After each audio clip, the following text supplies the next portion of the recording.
Segala sesuatu yang dari Tuhan nilainya kekal. Segala sesuatu yang datang dari rekayasa akan hilang dengan sendirinya. Jadi hidup gak usah panik. Amin. Kalau ada orang yang memfitnah saudara, menyerang saudara, kadangkala itu alarm dari Tuhan. Mungkin ada hal-hal yang masih harus kita bereskan. Kepanikan hanya menimbulkan kesengsaraan. Langkah-langkah yang kita ambil dalam kepanikan, sikap yang kita ambil, perkataan yang kita keluar ketika kita panik, bisa mendatangkan kehancuran.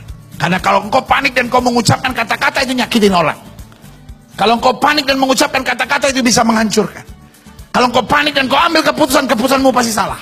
Tetapi kalau engkau tenang dan minta tuntunan Tuhan, hanya ada satu kata yang bisa kau lihat. Dahsyat.